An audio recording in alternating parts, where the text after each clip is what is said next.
Hello, lovely people. Hope you're all well. Welcome to the first episode of Combat Catch Up. Delighted to be joined by three amazing people. Not only are they Liverpool fans, they're brilliant fight fans as well. Got Luke Tanner, James Redmond, and Jamie Phillips. Firstly, guys, how you guys doing? All good. Yeah, doing good, man. Doing good. All good. I like UFC way more than football. You ain't the only one, my bro. Right now, You are not the only one. Firstly, I gotta say on camera, and I want to make sure I say this on camera. Thank you, boys, so much for doing this. You've been so helpful in helping me grow this channel, helpful in so many aspects of this. Luke, bro, you pretty much you do every single watch along with me. You're the reason I actually get up for most of the watch alongs, or I was hard to sleep through them. Obviously, James and Jamie, you've both done a watch along as well and been super supportive of the channel. So thank you so much. And I'm excited. I'm excited for this show, boys. So, what a card at the weekend.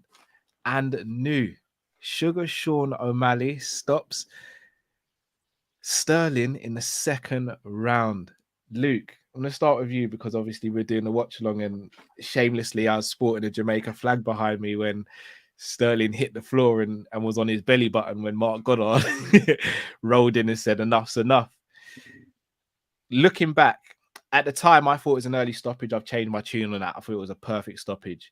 Yeah, I've had to rewatch it since, and I agree that it was a perfect stoppage. Why risk him taking more damage than what he needed to?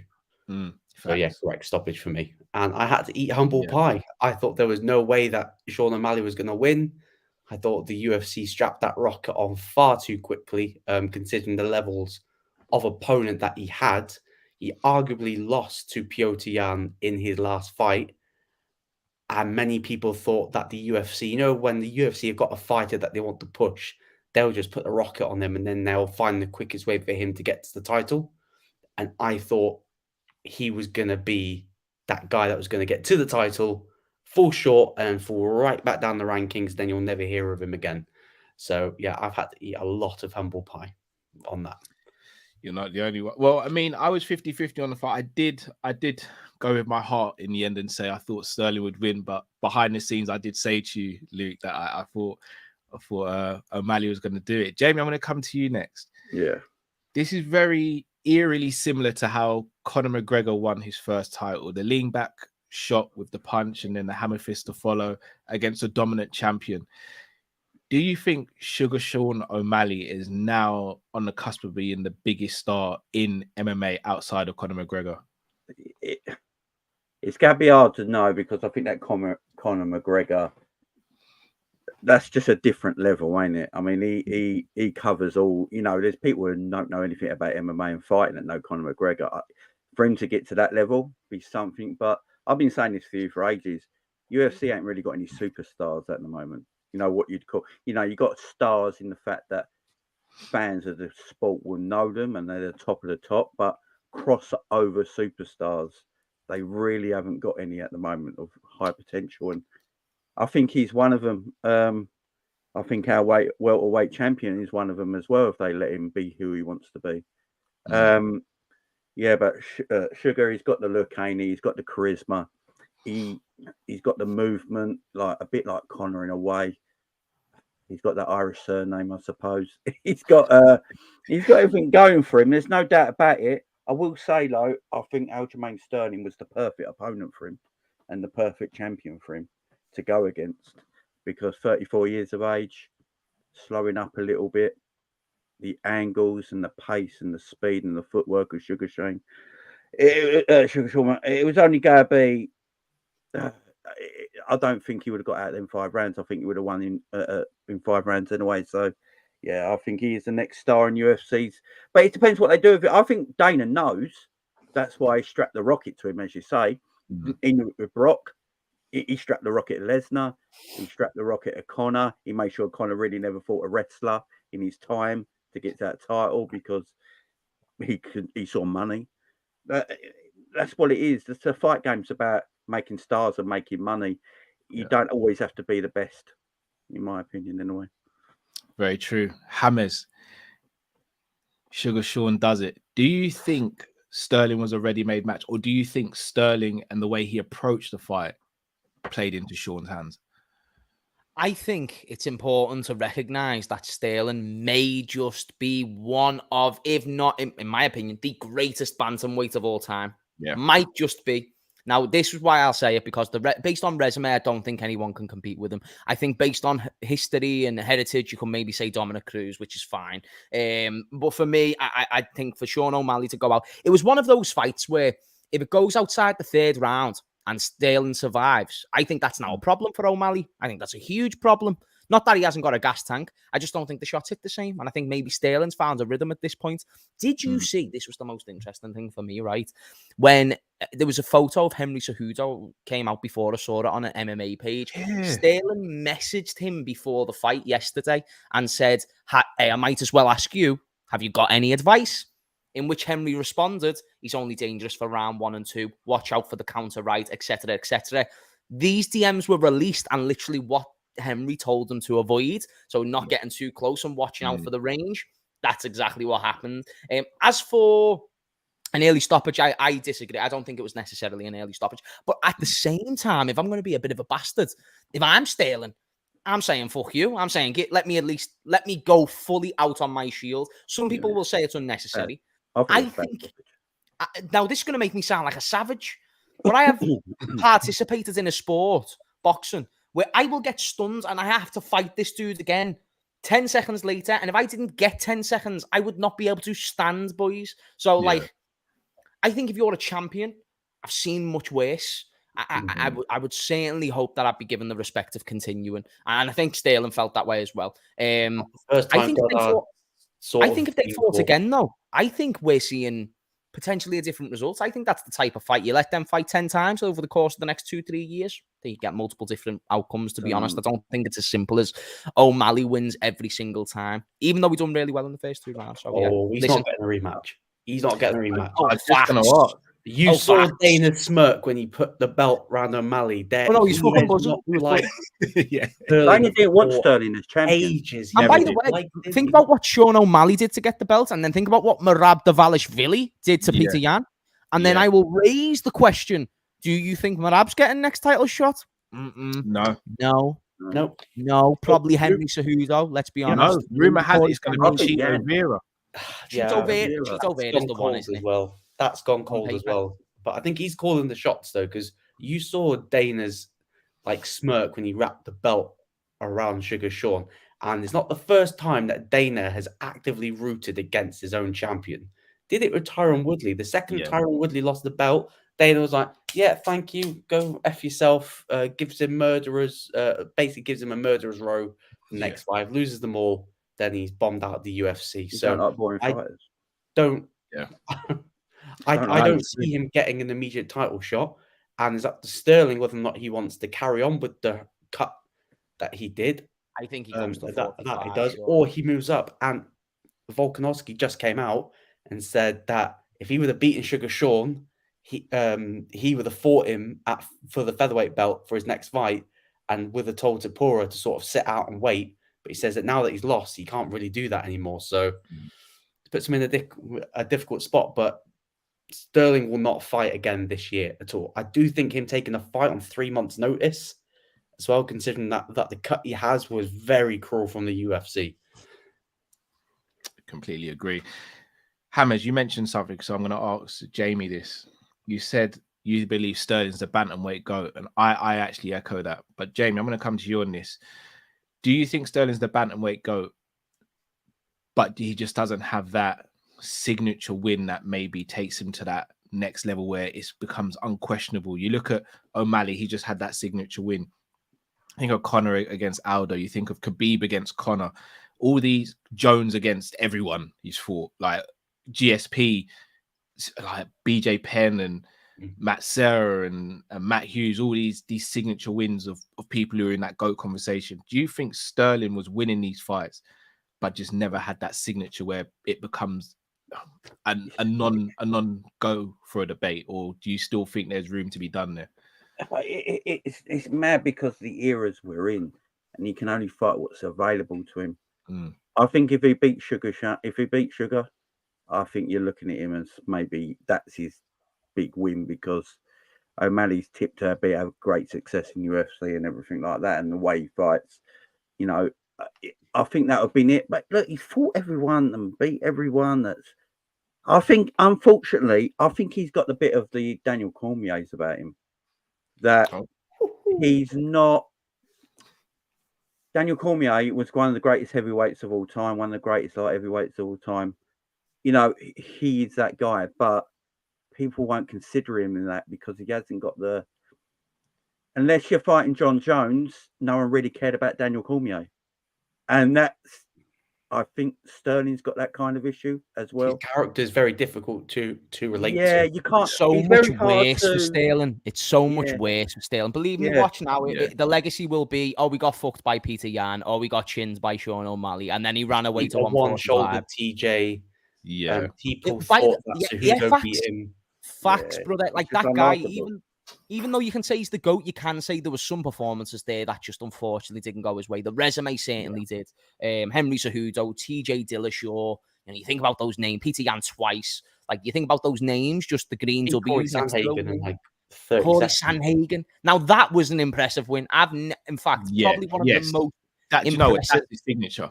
That is his signature. In fact, that might be one of the most impressive bantamweight wins of all time when you consider Corey Sanhagen as the motherfucker that he is. So I think it's tough. I feel so sorry for Sterling. He just doesn't seem to have that champion aura around him right now, when quite clearly he should. When you consider Dominic Cruz is mine. Is it still Dominic Cruz for you, Jamie? I love Dominic Cruz. I think that's fine, by the way. I just think he wasn't blessed. He just unfortunate with the injuries, wasn't it? I mean, a man had that knee surgery, come back in training, got the same knee surgery, had to have the same knee surgery again. It's just, that's so unfortunate, and he's never going to be the same after that. Dominic Cruz knew that, but I just used to love the way Dominic Cruz fought. I was saying about him, he was likable as well, in my opinion, and he never backed down from anyone. He had good rivalries with people. He could bring it verbally as well as do it in the ring, or in the cage, which a lot of fighters, some fighters ain't got the best personalities, and you can't, they're hard to gravitate to, get hold of, and you want to pull for them. And I think Sterling's a bit like that. I think Daniel Cormier is a bit like that. I mean, Daniel Cormier used to get booed quite a lot, and people used to be, why are we booing this guy? He did, generally the nicest guy anyone's ever met, but people booed him because he won. Unless he's fighting John Jones. People seem to not care about him. And he had the nice guy syndrome, Daniel Cormier. I remember when John Jones got the biggest pop of the press conference because he was like, I beat you after a weekend of cocaine. Fam. He was like, I beat you after a weekend of white snow, bitch. What are you going to do about it? It's madness, ain't it? It's the world we live in, though. Crazy. Do you know what, though? We like the bad guy. The reason why I feel so sorry for him, one last thing, sorry boys, one last thing on Aljo. I feel so sorry for him because he really tried, man. Like, he went out there, he trained his ass off, and furthermore, like, even the promotion that he tried to put behind, he understood the game. The delivery might have not been a star all the time, but he really did try and sell those fights. Like, even when he went on people like him, do you know Aiden Ross, the streamer, huge streamer? He's coming on streams doing face-offs with Sean O'Malley. He understood the game, bro. And do you know how humble he is behind the scenes? Like, he understood the danger of fights, and even the fact he'd go and message like Cejudo for advice like that day before his match.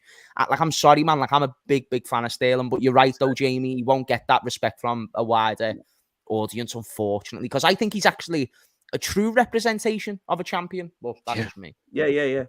No excuses afterwards as well. No excuses. Handled it like a champ. Yeah, I thought took a shot at TJ though in the process. So I'm good with that though. To be fair, I thought it was a bad stoppage personally. That's just. Oh, you did. I think you got to give Champion a little bit more time than that. For me, that's what I was trying to say. For me, I think he was rolling for a leg lock. In my opinion. And I've looked back on this twice now. He was moving constantly. He went out. He weren't flat out. He went out. He was moving. I know he was getting hit with big bombs, but he was moving. His legs were moving. His hips were moving. He's trying to get in position. And for me, he rolled to get a leg lock. And I think it was just a bit, because if it was Goddard, wasn't it, the ref? If he let it go like I don't know, 10, 15 more seconds. I think he's got the leg lock. Get that comment off. Yeah. Have you seen this comment? I don't know. I think it was because he's a champion. I think when you're a champion, you need to really put the champion out to win, in my opinion. He did the same with Izzy versus Pereira. One. He did. Where people thought, oh, we should let him go out on his shield. And then people were like, yeah, probably the right thing you did that, because you saw Pereira's left about to land the uppercut. So you were like, yeah, that would have said. I thought you won the first round, by the way, Sterling. I gave him the first round. Yeah, same. A close round, but I gave it to Sterling as well. O'Malley's angles, man. Yeah, it's beautiful. He's a beautiful fighter to watch. Like his technique, his striking is so crisp. Do you know the comparisons that we're saying Sugar Sean to Conor McGregor? You know who's also in that division as well? A certain Nurmagomedov. So you could, ignite, do a diet like a watered down version of what Khabib and Conor should have been, one that the UFC can actually control, unlike Conor and Khabib, when the UFC could not control that, like the build up for that. So I reckon down the line, if Umar can get these injury issues out of the way, then if if O'Malley's the champion by then, because there's no guarantees that he's going to keep on to that belt because he's got killers in that division. Absolutely agree. Right, just want to give a shout out to a few people in the comments section. Shout out to Sultan, shout out to Ravi Hashim, reminding me about what I said.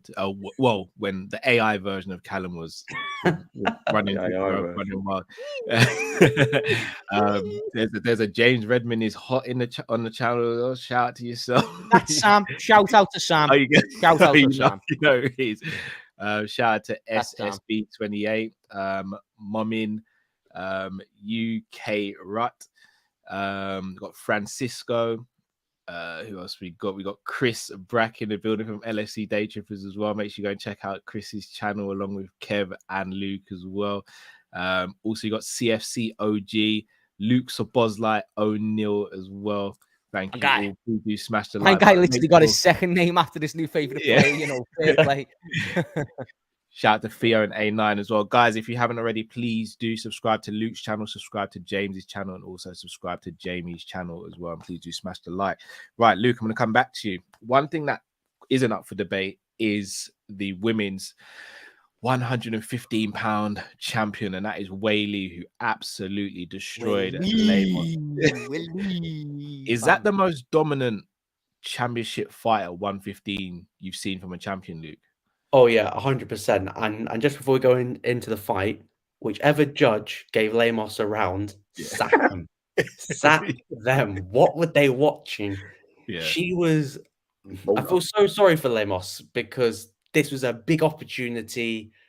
She got, I think, one submission attempt in maybe the first round, but do you know the definition of a punching bag? That's what she was for 5 rounds. It was brutal to watch if you were a Lemos fan, but Weili just did exactly what Weili needed to do. She was probably, if you probably talked to her, maybe she's disappointed that she couldn't get the finish, but she went all 5 rounds. Absolutely dominated. I think Lemos had less than 100 strikes, like completely. The most one-sided female championship fight we've probably seen. Especially at 115, 100%.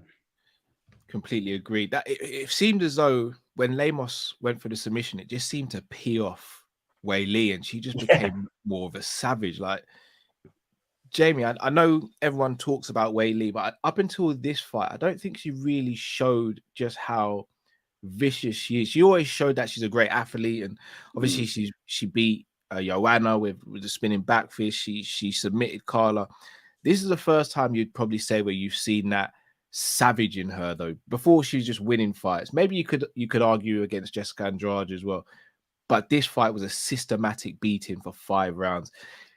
Do you think she goes on to be a dominant champion now? Yeah, I mean, she had that loss to Rose, didn't she? And then she won it back. But Rose is a superstar in her own right, so that's not a problem.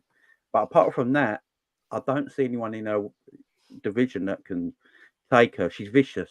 She's, she fights. I don't mean to sound sexist, but she fights like a man. She's frightening. I wouldn't want to be her husband. I understand completely what Jamie's saying there, by the way, like increased testosterone type shit, you know what I mean? When she swings with viciousness, like there's something else additional behind it. Yeah, I wouldn't. That is not the normal woman amount of testosterone in those swings. I am sorry. she needs to try the USADA cup to see if she melts it. Or... Honestly, I think it's a shout. Have you seen how chesty she is, boy? She is huge. Like she's a little stud. You know what I mean? She is a monster. She's a solid. And look, she's one of the first female fighters I see. When she hits you, you're hit, sort of thing. You are, everything's power. There's no like little taps, no lead up. Everything is just full force. Great stamina, great strength, great power, great agility. Her martial arts are just on point and proper athlete. I don't know. For me, against Rose, I think she just weren't herself in that fight when she lost. I don't think you saw her. I'm not taking credit away from Rose because she's a great competitor herself, but I just can't see who beats her. Tatiana Suarez ain't gonna touch her. I don't think. I don't see anyone gonna beat her. She's a superstar. I hope UFC pushed her. I hope UFC. I hope Dana White pushed her to the moon. Because yes, she's Chinese. Her English might not be. I don't know state of her if she can speak English or anything like that. But English is it shouldn't matter. It's coming along. Yeah, but it shouldn't matter at the end of the day. Just push this woman. She could be a superstar. You got people like they pushed before Valentina Shevchenko and stuff like that. Oh, I just love. But but she's a superstar, man. She's an absolute super. I would pay a ticket to watch her if she was main event in a pay-per-view without a shadow of doubt, because I think she's that good. Well, the UFC I agree. have got the perfect opportunity to have UFC China and have her versus Zhao Zhang. Bang on, brother. Headlining it. But it's not the first time that we've suggested the UFC need to do stuff like UFC Mexico when they had the Mexican champions. And it's not like that we've suggested it with UFC Africa. With facts. And the UFC have got is getting a bad rap for dropping the ball where the perfect money maker is just right there in front of you, and it's hard to get into China, though. Weili Zhang and Zhao Nan is probably there right in front of you, but knowing the UFC, they will probably go with Tatiana Suarez, which is still going to be a great fight. You test how that wrestling of Weili has improved against someone like Suarez. Hammers, I'm going to come to you. So, Luke's mentioned Tatiana Suarez and Zhao Nan. So is Jamie. I'm going to throw a curveball here. Does Weili wait to see who wins the match out of Grasso and Valentina Shevchenko and go? Oh, Shevchenko, Weili, don't do this to me, I'm not. Don't do that. Don't do that. That's just violence. That's pure violence now. That is fucking wild. Do you think Weili and Dana sit there and go, we could potentially go for champ status, Hammers? So we're saying that Suarez is number one contender, yes? Yeah. Yes, okay, well, I agree. And in that case, I think Tatiana Suarez is somebody who would be happy to prepare for that fight for an extended amount of time, especially when you consider the fact that it just means she gets better in the training camp. She's not having to beat herself up, and she's the certified number one contender. Yeah. The money fight to make really is the Valentina. I mean, we've missed something there with the third fight between Nunes and Shevchenko, no? Yes. We missed something there, I agree. And even regardless what people said, that was easily the biggest fight to make. Like, those two became, if any of them, like Shevchenko is the only one who could chat to Nunes as the GOAT. And I feel now, not that would have the same implications. I don't think it's GOAT status when you put these two women against each other, but it is certainly two of the best in the world coming one-on-one. And for me, based on skeptical and based on, I think that's fine. I think it's more of a detriment if Shevchenko wins and you do that match between Weili and Shevchenko, because I think Shevchenko has to win to exercise that option, in my opinion. I think Shevchenko, if she wins, I think she's jumping up. I don't think she'll entertain this. I think she'll jump up. Yeah, maybe because the speed will be a lot for Shevchenko as well. I'm not going to lie, even though she's quick herself. But yes, I think that first of all, Dana White needs to exercise Weili Zhang. Do you know, like the way we've got some idolization for Brazilians as footballers? Yeah, like there's just this little attachment. It's the same with people from that part of the world and fighting for me. Like I just think Weili Zhang, she embodies everything that a fighter traditionally is for me. And she fights like that, and she brings the urgency, and I love it. I love it to pieces. So I do hope that Dana White gives her the big fights, because I do think since Nunes Cyborg, what's been the super fight? And I might be missing one. I'm not. Rose and Weili was boss. Fair dues. That was boss. Yeah. I don't think it has that level. Been. I think there's been brilliant fights, but I don't think there's been a super fight. Big super fights. Right, super fights like. You know, the way you're doing Islam and Volkanovski. The way you do Islam and Volkanovski, that's the way we should do Weili and Shevchenko. Shevchenko beats Grasso. So, so the bantamweight is vacant at the moment. So, do we know who's fighting for that yet? Is it Pena? Is Pena versus someone? But it'll be Pena versus Pennington, I think. Is it? They're 1 and 2 in rankings, ain't they? So is Pennington still fucking about? Yeah, see, I think Grasso beats Shevchenko in the rematch. Right? You do or you don't, so I do. I don't like saying this. Yeah, I think you're going to see. I think you're going to start to see the decline of Valentina Shevchenko. I think she's too big for the weight. I think she needs to go bantamweight. I don't think Shevchenko is actually admitted defeat. Like she's not taking defeat well. She's not really admitted that. Have you seen her in them army photo videos that she does? Yeah, I've seen her in. All you need to see, look, just watch that. That's all you need. I know, but she's not taking defeat well. And even before the fight, she was already looking past Grasso, talking about Nunes and stuff like that. Already eye off the ball.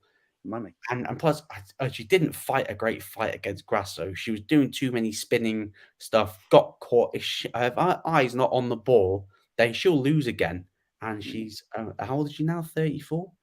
Doesn't matter. Like, this is where the prime, she's at her prime, but you could see the end of it and go on a downward slope. So, potentially. Yeah. Interesting. Guys in the comments, let us know who you'd like to see Weili fight next. On to another fighter on the card, and an Irishman who's been compared to another Irishman. Why? And he got a massive, I wouldn't say a massive win. He got a dominant win over Neil Magny. He came in on short notice. Again, something that you have to give credit for, because he's going up against two very different opponents. He had Jeff Neal, who's training for, and had to switch around for Neil Magny. However, if I'm going to be honest, I didn't like the lead up to the fight. It felt as though he clinged onto something and then really went overboard with it, Ian Gary, and I don't think he needed to do that. But he creates something. He's got people talking. And I guess that's what the main thing is in the fight game. James, I'm going to start with you. Ian Machado Gary. Do you think he is as good as he says he is? And if so, do you think he can become UFC champion in the welterweight division? Right. I believe he thinks he's that good. I think he believes he's as good as he says he is. I believe that.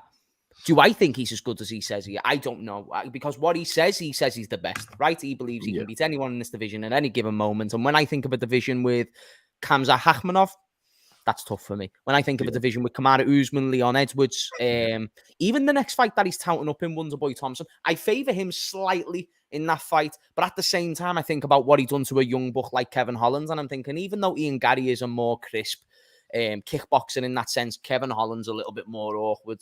I'd probably say that that's a tough fight. What I like about Ian, I agree, by the way, I think he didn't need to take certain things to where he did pre-fight with Magny. But what I appreciate about Ian Gary, he's coming out in interviews and he's saying like, oh no, I'm having 4 fights till I fight for the best. Like he's saying like, I'm not rushing myself at all. Like, are you mad? I'm building myself up. So I thought I'd start with Neil Magny. Next, I want Wonderboy.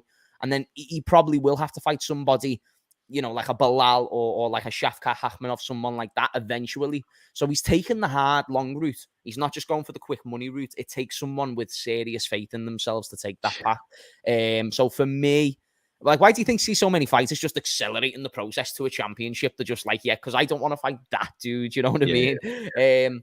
So that's why I'd probably sit there and say No, he won't be a champion, but will be a top contender for sure. And I think he will bring entertainment to the fans. I just think there's such a split on him, but he gets people talking. That's interesting to me. You know, whether because he's began to win some people over, but I think the majority still don't like him. But listen, like MMA fans are a picky bunch anyway. You get what I'm saying? Yeah. So conclusion, flip-flop so much as well. Yeah, but in conclusion, I just think he's looking like he's going to be one of the top stars in that division. Like when he gets up there with Colby and that, obviously Colby and Kamaru will be on the end of their reign. Slightly, but I think if anyone's going to keep chatting shit, it's going to be Ian Gary. So he'll kind of like find the crossover of Covington and Usman, and then he'll start the next generation as well. Completely agree.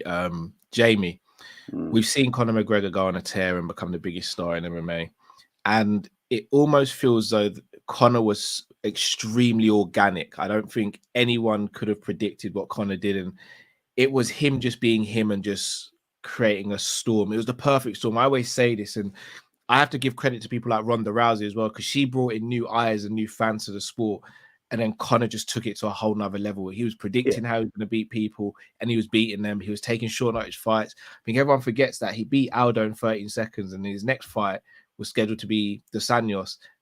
He pulls out, and then he takes Nate at 170. That, like, he was doing stuff that no one heard of. Say what you want about Conor now, but Conor back then he was doing madness.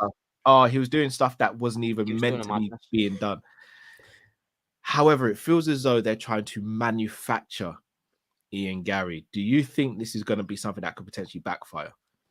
Jamie, just before you go, say I need to go, Cal. I'm sorry, but I really appreciate the time, brother. And Jamie, it was good seeing you.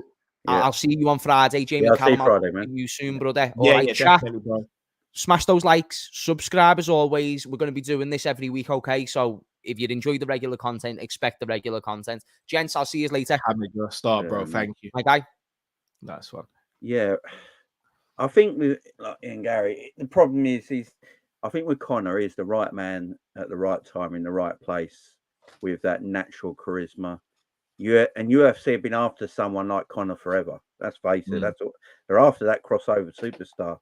And they go and make the assumption that Ian Gary's the next person. The problem is when you try and push someone to be their star without being natural, I don't remember it ever working. I don't remember it ever working. Maybe it can be, but you started to cut you, Jay. You're a big wrestling fan. Even like that in wrestling, when Roman Reigns was being forced, everyone hated him. Everyone loves him. Everyone loves him. Yeah, exactly. Let him be. Let him be. Just keep giving him fights, man. Look, he won't step away from a fight. We know that. You know, who's his next fight gonna be? I'm not sure. I mean, was it Jeff Neal he was meant to fight? He meant to fight Jeff Neal. Apparently, he said he wants Wonderboy though. He wants Wonderboy. Yeah. Do it. But Wonderboy don't want that fight, I think Dana said, didn't he? No, so I think Dana's trying to smear Wonderboy at the moment, which is so weird because Wonderboy is literally the nicest person on the whole roster. I've never seen Wonderboy I actually turn think down.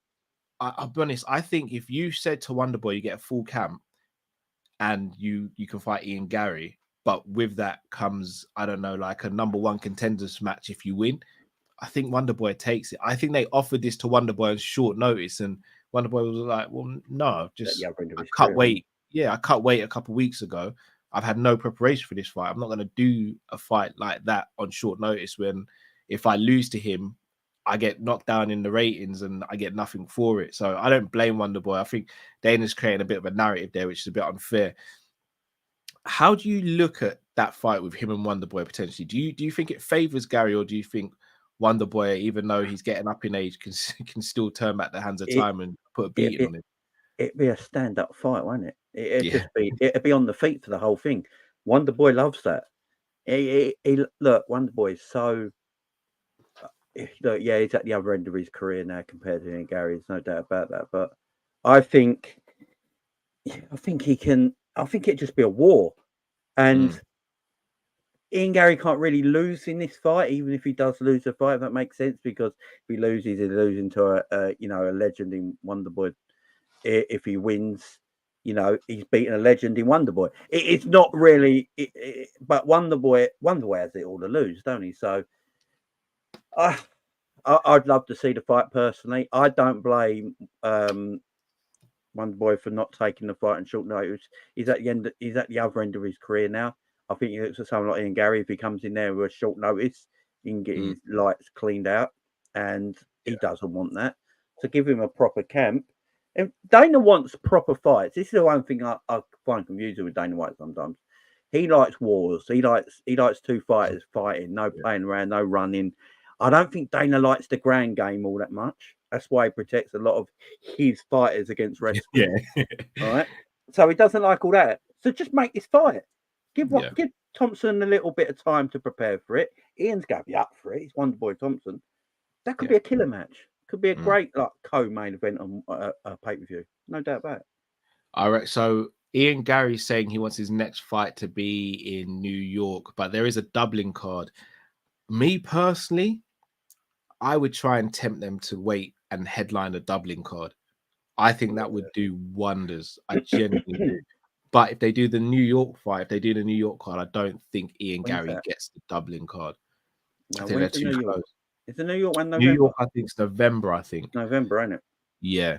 So I think Dublin's like January or something like. So I don't think it. I don't think it makes sense. Yeah, it's either January or February. It's a really quick turnaround. I don't think you can turn around after fighting, especially if it's a war, because they'd have to have a suspension because of the war, won't they? If they're like badly bruised up and all that, so they wouldn't make that January fight. But then would January be too long? I mean, Ian and Gary got pretty much unscathed through this fight, so does he'll probably feel fresh. Does Thompson want to wait till January? New York, I can understand why he wants it. The Irish crowd in Madison Square Garden, it makes sense, and it's still this year. That'd be a great match on that Madison Square Garden card. I can't lie. Yeah, I'd be tempted to put him versus Jeff Neal on that card and try and see if he gets through that unscathed, and then say, do you know what, Dublin, you and Wonder Boy, because Wonder Boy's got his own fans he brings there as well.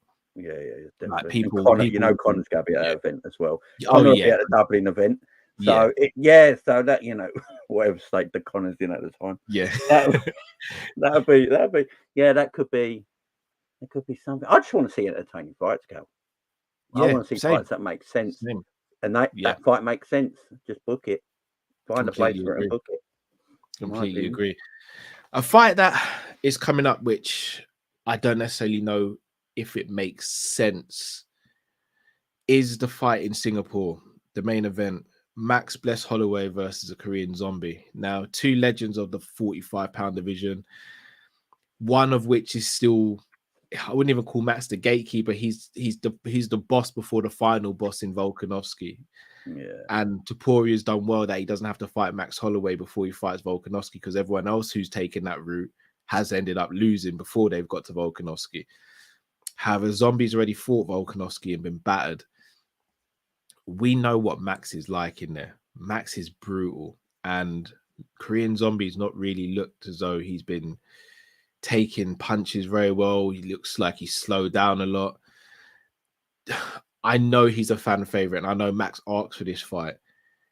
Do you think this is a bad fight for the Korean Zombie, and is it just a given for Holloway? I'm surprised Dana's letting this happen, because I swear Dana mentioned something about Chan last time about not even in fight again, because you got to, I think Dana said something about you got to protect him because he'll just fight. He don't care. Yeah. You know, I could put him with John Jones in here, but he'll take the fight. You know, because he's a nutter. But you got to protect the man. Look, Chan, Korean Zombie, he's been through wars. The man has no defense. Yeah. The man, he's an entertaining fighter. There's no doubt about it. But if you're asking me, I can understand why Max wants this fight. It's an easy fight for him. Yeah, it keeps him busy. Luke. And it keeps him busy. I think, it'd be a war, but I think Korean Zombie now is just chinny. I think he's chinny now, and I just see Max knocking him out. I really do. I think it could be like a 1-round special where they just go at it. I think Korean Zombie knows that as well. He's just going to go out there, try and put it on Max. If he beats Max, it helps him a little bit. But like, even if Korean Zombie beats Max Holloway, is Dana really going to push him after? Of course he ain't. God. So it's a weird match. You are right. It is a weird match. But look, if Holloway wanted to fight, I can't blame him. I think he wins that easy. Luke, bro, do you think this is a mismatch coming up at the weekend between Holloway and Korean Zombie? Because Holloway is the second best in that division. Yeah, and Korean Zombie hasn't looked anywhere close to being that top 5. I think this is probably one of the biggest mismatches you will see. Anyone saw Calvin Kattar versus Max Holloway? Anyone see that absolute beating? Yeah, it's going to be like that. Yeah, cut him up. It's going to be like that. Doctor's probably going to stop it in about 2 to 3 rounds if it gets that far. Me and Cal did the watch long for Volk versus Korean Zombie. All my days could have stopped that 2 rounds early because it was just a systematic beating. Both guys shouldn't really be fighting at 45. Korean Zombie should retire. I don't know why Max is sticking around at 45. He's not getting a 4th shot at the belt. I don't know what benefit it serves him still being at 45. I really don't. What's he going to do? Beat all the top contenders? Leaving Volk with effectively, Yair Rodriguez, maybe if he beats him. Maybe Yair Rodriguez. Again, he's already beaten. I can't think of anyone else. I mean, you are right. He might as well step up, but does he want to step up? This is the thing. I feel like Max is undersized for 55. I've got to be honest. Are you sure? Because he's a big 40. Do you know he walks around at 190? You're right. He does, but I think that's because he doesn't eat well. He's bad. He'll eat cupcakes and he doesn't eat clean unless he's in camp. But if you actually look at his frame, he's got quite thick legs, but in terms of his upper body, he's not a big guy. I think 45 is perfect for him because I think when he fought Poirier, you saw this difference in size. You could just see the natural difference in size. But you're right. I mean, he's a, I hate, no pun intended, he's a blessing for the division in the sense of he'll fight anyone and he'll give you an entertaining fight against anyone. But he's also a curse because he's making it really hard for Volk to have competitors who people take seriously, because going into the Yair Rodriguez fight, everyone's like, okay, well, Volk's going to win this because Max has already beaten him. We've seen what Volk's done to Max twice. Against Brian Ortega, you're like, okay, we've seen what Max did to him. We know what Volk's going to do. Korean Zombie,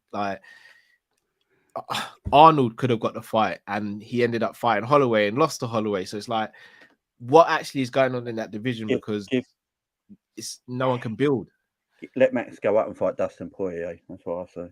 Again, just do these legendary fights now. They don't mean them. Just have like Tony Ferguson legendary fights, because that's what. No, I don't want to see him fight. Actually, don't see Tony fight. I don't want to see Tony fighting ever again. Yeah.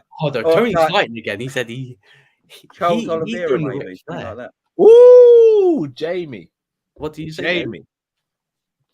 Did you just say what I think he said? Max and Charles Oliveira, man. Oh, that's tasty. Rematch as well. It's a rematch as well. It is. And the first fight ended prematurely because Oliveira got a really bad injury in the fight.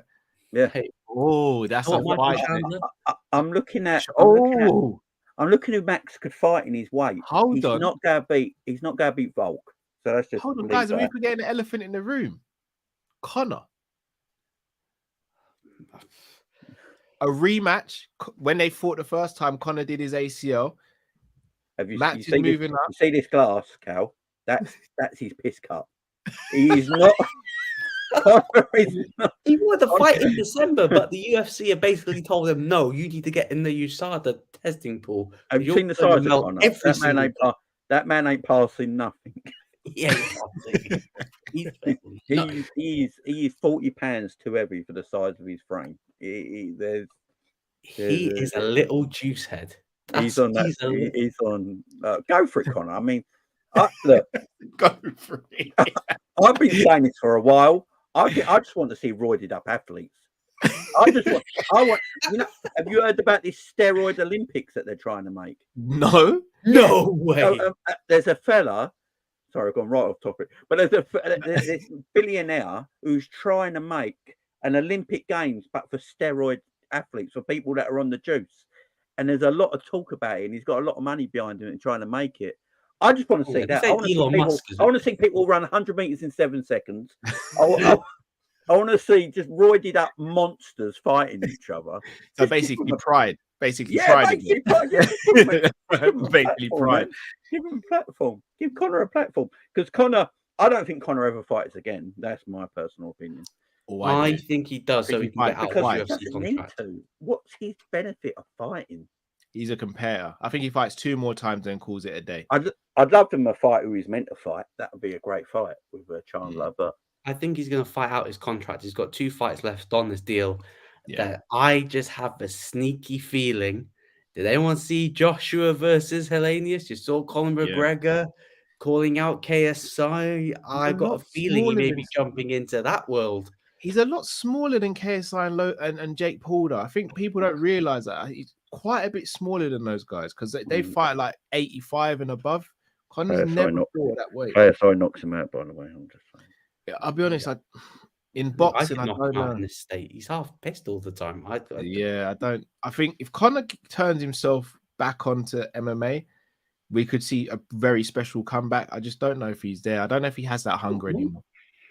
He hasn't got that dog in him. He's in the Gucci, he's in the Lamborghini, boat. Till his wife leaves him and takes half his money. It's the only time you go to see Conor again. Yeah, but the thing is that she ain't leaving him.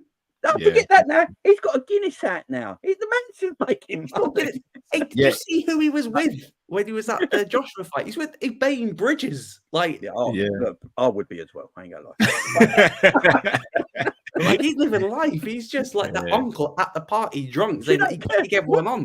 What does she think at home? He's like basically got his arms around that bird, and he's just like, and she's like, I'll let him do what he wants because effectively at the end of the day, so it works. It's money. Are we all saying then Max easily gets the win against Korean Zombie? Yeah. Poor Zombie. But look, Korean Zombie's one of them fighters. If he hits you with a right or left hook, you never know because he's just wild. But I think Max is just going to be. Max got granite chin as well. I think that's what makes Max has got that Cole Froch chin, ain't he? So, he's got the Cole Froch nose too. He really has. Right, boys. We had the press conference there. I'm not going to spend long on it because the fight's not sort of very close. We had the press conference today, KSI versus Fury and Logan Paul versus Dylan Dennis. I just want to get your early predictions. KSI versus Fury. Everyone's looking at the Jake Paul and Fury fight thinking many people thought or think Jake Paul beats KSI, and if Fury beat him, then, KSI's got no chance. Luke, I'll come to you first. Can KSI beat Fury? And if he does, is the biggest fight, and I can't believe I'm saying this, is the biggest fight in combat sports, full stop, KSI versus Jake Paul if he wins? Yes, Luke. Yes, that's crazy, isn't it? I cannot believe that we're having this discussion. That's crazy. Let's be 100% honest, right? No matter what happens to KSI in this fight, he's won. There's only one loser in this fight, and that's Tommy Fury. I thought you got to say John. How dare you claim, right, that you're a world champion caliber fighter? You're fighting YouTubers. Yeah, that's not world championship caliber. Calling out KSI's old coach Vidal Riley, mate. He's fighting for the English title. You ain't gonna sniff that because you're crap. You are crap. You're he's terrible. YouTubers because you're just shit. That is it. Fury by name. Unfortunately, there's no fury in your punches, man. No, look, he is a crap pro. There's no doubt about it. His dad's got more fight than him. His dad's got more fight than him. If he does influence in boxing, I think he should just stick to this as a career because he's going to make more money. So do I. So if he sticks to this as a career, Tommy Fury is unbeaten in his career because he's a better boxer than all of them anyway. So bank robbing, like Floyd Mayweather's doing with exhibitions, is what he's doing. He's doing it on a younger scale. Make your bag. I'm good with it. I look at Tommy Fury and I think he's a far better boxer than KSI. He's a far better boxer than Jake Paul was. Because he was born to be a boxer. This is part of what he does. Jake Paul's a better boxer than KSI. I think he stops KSI quite easy. Like the way KSI goes into range, no defense, swinging, just a decent jab, and you'll just jab his head off all day long. He's got power, but Tommy Fury's got a jab, and if you've got a good jab, you're going to win most boxing matches. To be fair, and these guys, unfortunately, they haven't got a jab. Jake ain't, KSI haven't. They haven't got a jab, and he'd just sit on the end of a jab for like 6 rounds or whatever it goes for. Easy, I think he stops KSI. Easy, fair dude. Fair That's dude. the most interesting fight on the card, though. I was going to say the most interesting fight on the card is probably Logan Paul versus Dylan Dennis, and I'll be honest, before punches even been thrown, I mean, Dylan Dennis has won the pre-fight. Like, I don't think that's close. I think it's a 10-7. But can he actually go in there and beat? Well, in fact, firstly, is Dylan Dennis going to turn up to the fight? No. Is he going to pull out? Is he going to? You think he's pulling out? 20 days since he fought, or whatever? No, he's going to do it because he gets fined 100 grand if he doesn't turn up. So he's turning up. So he's getting fined 100 grand. So he will be turning up then. Yeah, turn up. So he's 100% turning up. He ain't going to win. He ain't gonna win because he's got no hands. If this was like a wrestling jiu-jitsu, then I'm putting my house on him tapping out Logan. Easy peasy. I won't put it wrestling. Logan Paul's an amateur wrestler. Yeah, but I trust Dennis's jiu-jitsu just to tap him out nice and easy. The one thing I like about Logan Paul, right? But forget Logan Paul, the YouTuber, a minute, and what he is. He is an athlete. He is quite a special athlete. I'm a big wrestling fan, yeah. And what he's doing in wrestling at the moment is absolutely ridiculous for someone who don't belong in the sport. He's on that special, and he looks like he belongs. He's a natural athlete, and he's got an amateur wrestling pedigree. He went to college and wrestled, so he's got that pedigree behind him. I think his amateur wrestling background can help him in boxing, like it does for Gaethje when he does UFC, because of his wrestling background in the stand up and the clinch and all that. I think Logan Paul, if he concentrated on boxing, I think he'd be far better than Jake because of that background. He's already claimed he's better than Jake already. And I think Luke's a better athlete. Luke's a great athlete. Cheers. Cheers. Yeah, Logan is a good athlete, man, and whatever people will say about him, I just feel Dylan Dennis ain't a stand-up fighter, is he? He's just not. And look, Dylan Dennis looks like the fattest, skinniest man I've ever seen. You know what I mean? He always looks out of shape. He always looks like he's never ready to fight. Do you know what I mean? Yeah. He looks like one of the guys who just never looks ready to fight. And he was meant to fight KSI, weren't he? And then pulled out of that. Now he's fighting Logan. As you say, the money's there, so he's going to turn up. So they've been going back and forth for years. I think Logan wins that fight, and I think Tommy Fury wins his fight. Very interesting. It's just two bums fighting bums. That's what it is, and kids are watching. That's it. Come on, easy money. Who's ever paying for this? And then Logan Paul versus Tommy Fury will be the next fight. Oh, and that one. And if they do that one, that will be a close fight. Don't make me laugh. Logan's his side. Did they do Logan? Because I look, if KSI loses but doesn't get destroyed, I still think that KSI and Jake Paul fight still happens, still the biggest fight. Do you do Logan Paul and Tommy Fury? I do it one big pay-per-view, yeah. KSI, Jake Paul's the undercard, the second main event. Tommy Fury versus Logan Paul in the main event. Do you know how many buys that is? I actually think you swap them around. I think swap them around. That's I think KSI and Jake Paul sell it. I'm telling you right now, people might laugh at that. That's selling 2 million pay-per-views. Easy. That's crazy. But easily. Boxing can't touch that at the moment unless you're Canelo. And even Canelo's not touching that. Hey, Canelo even opened the door up to fighting Jake in an exhibition. Canelo, that'd be the end of Jake's. Said that there's that'd be the end of Jake. That won't be the end of Jake's career. That'd be the end of Jake being a human being. Yeah, I'll be honest. Please, guys, please. Canelo's the one person, if he said to me, let's have an exhibition fight, I'm going, you don't know the meaning of the word. Yeah, he doesn't know the meaning of the word exhibition. He's not going in there to do the tippy tappy stuff that Floyd does. Canelo has no in between. He's either going to go out there and destroy you, or he's not going to fight you at all. You know what a tap feels like from Canelo? It's a knockout. Yeah. Yeah, that wouldn't be. Get me on one of these like cards because it's easy money. Yeah, I'll do it. Why not? Considering what some of the YouTubers are moaning about getting paid. Fighters turning down 200K because they think they're thinking they're big. I'll take 200K. One fight. Logan Paul will fight in UFC. I'm saying it right now. And he's going to get absolutely slept. Because Dana likes him. I think Dana was on his Impulsive show. Oh, and please. Spoke about, I would actually have you because you've got a wrestling background. Oh, please. I think he will be that next celebrity fighter that Dana goes at. Remember, Dana don't like this influence and stuff, but if it makes money, he's happy with it. Yeah, of course. Exactly. It would piss off Jake as well. He's a promoter. That's how promoters think. He is. He's there to make money. Yeah, I do think Logan touches UFC one day. I really do. Because WWE and UFC are owned by the same company now. Yeah. And he's got a WWE contract, so that means he can fight in UFC. There's crossover appeal. WWE can promote it on their shows. UFC can promote it on their shows because they're owned by the one umbrella now. So that it's all there to be done. 28 as well. Yeah. Logan versus Paddy. Oh, two guys I don't want to see fight. Tell you what, Logan beats Paddy. I don't know if they would fight though because Logan's way heavier than Paddy. Logan's 210, 220. Yeah, Logan would have to. The lowest Logan fights at is a middleweight. That's him. I don't even know if he makes middleweight because you look at him, it's not like he's got fat on him. Do you know what I mean? No, he's a naturally big guy. He's 6'3".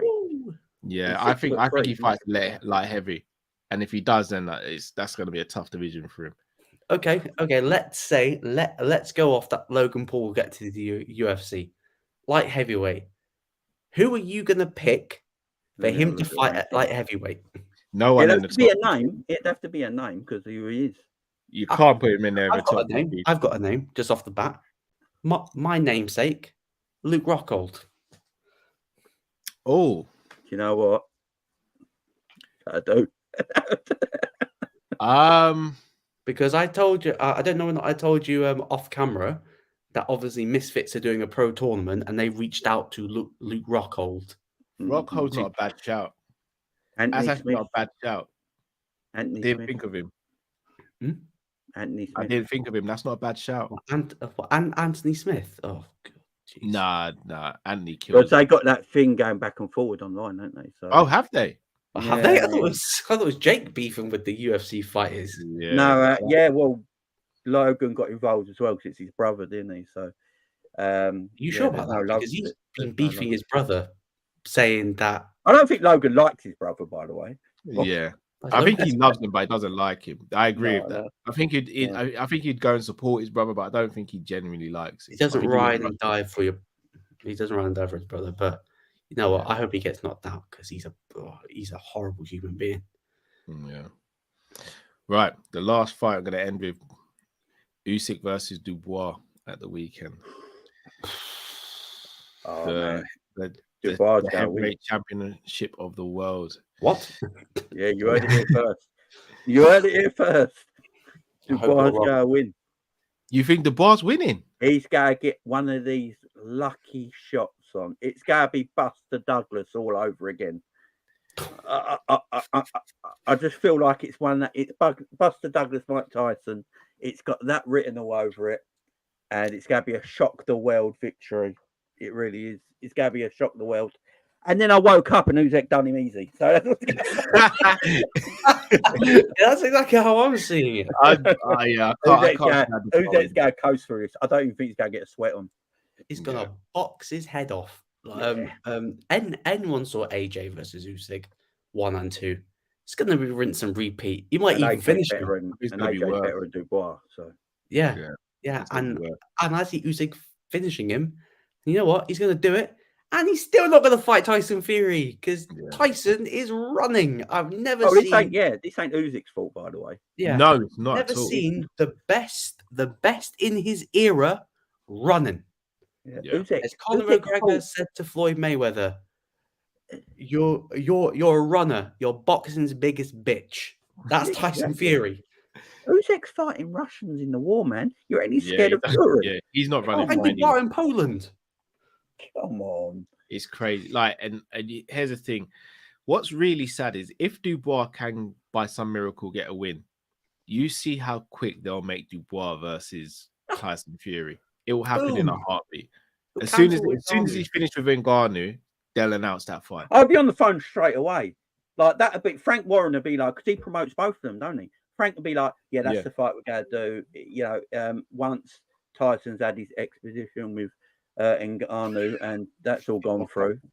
And then, Dubois will fight Tyson, no problem. We get that done. Yeah, no problem. That'd be done by Easter 2024. That'd be Tyson's fight. You know that'll happen. And then Usyk would be like, what the hell? Because it's just... Tyson will fight Usyk when he's like 39 and his movement's not what it once was. Because the money ain't there to fight Usyk. That's why he won't fight him. It's not. That's why he won't fight him. Tyson only cares about money. Yeah. And Tyson Fury pretends he's never been in for money. Do you remember when he used to start and go, I'll give all my money to charity. I don't need the money and all that. Still never happened. Go and watch his documentary on Netflix. All he cares about is money. Oh, mate, that documentary, like that, if that documentary is meant to make him look like a nice guy, to make him look like more of an asshole than it did before. He is so mean to his missus. Oh, is it that bad? Yeah, Furies. Look, you see his pad, man. Jesus Christ. Look, he's got a great life. There's no doubt that. I know he's got depression and all that, and that's horrible. Yeah, But he doesn't come across a nice fella at all, really. He comes off a bit of a liar and a douchebag. And because this is like a year before, and it's like because Tommy Fury and that have not had their baby yet and anything like that. So it's done quite a while ago. And now everything you know, now when you watch it, you're like, no, you're a lying shitbag. Driven by money, and I have to say, I've told Callum before this, the Fury legacy, most overrated family legacy in boxing. He's got a terrible CV. Yeah, he has. Fury's a fraud watch. AJ, look, people. I don't know why people hate AJ. I don't know. I know what you're going to say, and I echo it. He has got the far better CV. The only one he hasn't fought is Wilder. And that's what AJ's next. And that's AJ's tried to make that fight. Yeah, he actually tried to make the fight with Tyson Fury, but Tyson Fury pulled out of it. You know, it's. I don't think AJ, like people criticize AJ for running them, and like Eddie Hearn just used him to make money. If you literally look at his career as a heavyweight, he's fought on everyone in the top 10. Yeah, he hasn't ducked anyone. He didn't know. He didn't need to fight Usyk straight away. No, he didn't. After the loss, he could have gone away, had a fight. They've easily waited. Like Fury does, goes and fight bums, and then comes back for the rematch. I love it all the time. But AJ's like, no, I'm going to fight him. Then people were having a go at him about his performance against Hangers. I thought it was a good performance, and it was a short notice fight as well. Short notice as well. What do you want him to do? He's still a little bit gun shy though. I do feel like that ever since he's lost to Andy Ruiz. Yeah, he has been. The little Mexicans just punched the dog out of him because I think that just happened. He's lost his killer, and if he's going to fight Deontay Wilder, he better find that killer quick because he's going out on his back. Better find it today. That's the best for me. That's the best heavyweight fight you can make right now.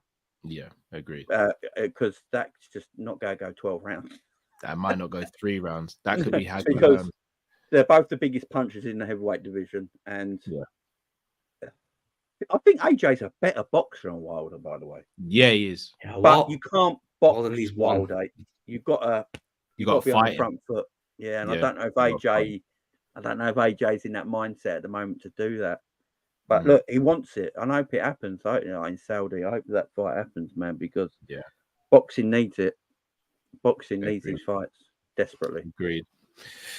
Right, one random thing here. So, Jamie, I know you weren't able to watch the watch along the other day, but Chris Brack came out of a statement on the watch along, which not only triggered me, triggered Luke, but triggered most of the comments. Even my brother was shocked. My brother called me on Sunday and was like, I love Chris. I've never met him, but I love him in the comments. He's always hilarious. But please tell me he didn't mean what he said. Go for it. He said that Bret Hart is the most overrated wrestler of all time. Do you agree? Correct. No. Yo. Oh my goodness. Right. I'm 42 years of age. I've watched wrestling my whole life. This is Oh my goodness. I'm good with UFC. I'm good with boxing. So I've always watched that. But football and wrestling are my loves. I can do this all day. Bret Hart is a tremendous pro wrestler who never had a bad match. But he's a bit like Manchester City, the best in the world, but boring to watch. and that is look, Man City, if you can't sleep, you got problems, and I'm it's devastated. not doing it. Just put a Man City game on, put you to sleep in 10 minutes. But Bret Hart, look, you knew his matches all had chapters. Yeah, chapter 1, chapter 2, and chapter 3 was always the same chapter in every single match he ever had. One of the greatest pro wrestlers ever, but boring to watch, and he's no Shawn Michaels. There you go. I'm stunned. I literally said that to try and throw Chris under the bus, and I'm the one who's under the bus now. The Iron Man match he had with Shawn Michaels is the worst Iron Man match I've ever seen in wrestling. It's boring. No, all jokes. Did you speak to Chris before this show? No. You've never spoken to Chris about this. No, I have these absolute facts. I remember. Looks like he'll be invited on Day Trippers then. How old was I when WrestleMania? This is crazy. This is literally everything Chris has been saying. This is crazy. I was sitting there. I remember sitting there live watching WrestleMania 12. I couldn't wait for that Bret Hart Shawn Michaels match, and I sat there, and I was bored out my ass. I was like, "Why have they only done one pinfall in an hour match?" And then, they made Shawn Michaels the wrestler and made Bret Hart the high flyer in that match. Like, they turned it around and turned it opposite. I'm like, "What are we doing here? What are we doing?" And then, no, it's the worst Iron Man match in wrestling ever. The best Iron Man match was Kurt Angle and Shawn Michaels. That went 30 minutes on SmackDown. That is the greatest Iron Man match. And Undertaker The Rock versus Triple H. Unforgiven when Undertaker came back. That's a better Iron Man match. Boring. It's the most overrated WrestleMania match of all time. The greatest WrestleMania match of all time is Bret Hart versus, I will say this, Bret Hart versus Steve Austin at WrestleMania 3, WrestleMania 13, because it changed wrestling forever. But hold on. Owen Hart versus Bret SummerSlam, was it 94 cage match? Yeah. WrestleMania was it 10? Bret versus Owen. Greatest opening to a WrestleMania ever was Bret Hart, Owen Hart. Bret's had matches. He's had matches. Don't get me wrong. He's one of the greatest pro wrestlers that ever lived. Like Man City, one of the greatest football teams that ever lived. Still boring to watch. No personality. Have you seen Bret's books? Bret's writing an autobiography, yeah? They're 800 pages long, and there's 4 books. That's how much the man's ego is. I'm devastated here. I carried Bret. Oh my days. I didn't believe this. I don't believe it. I think Owen was better than Bret. Oh my! Chris said the same thing. End it right now. I actually feel like I'm in the Matrix right now. Like literally everything you've just said. Chris said this on Saturday and has been saying this since. Yeah, I think Owen was more charismatic than Bret Hart. I think he was better on the mic than Bret Hart, and in the ring there weren't much difference. So, yeah, I think but Bret was the older boy, so he got the bigger push. But I preferred Owen to Bret. Wow. And on that bombshell. Yeah, I don't know what to say. I'm stunned. But no, guys, all jokes aside, wrestling aside, everyone in the comments, thank you so much for joining. It's the first episode we've done this, and yeah, hope to make this a good thing going forward. But I ask you guys, please go and follow Jamie's channel, go and follow Luke's channel, and go and follow James Redmond's channel. Can't thank these guys enough for the support. Can't thank them enough for taking time out to do this. And I'm eternally grateful. I've really enjoyed this show. Really have enjoyed this show. And I hope you guys have as well. Please do smash the like button as well. And let us know in the comments. Is Bret Hart a dull wrestler? Yes or no? And we'll see you guys next week. Thank you all for joining. Take care, everyone.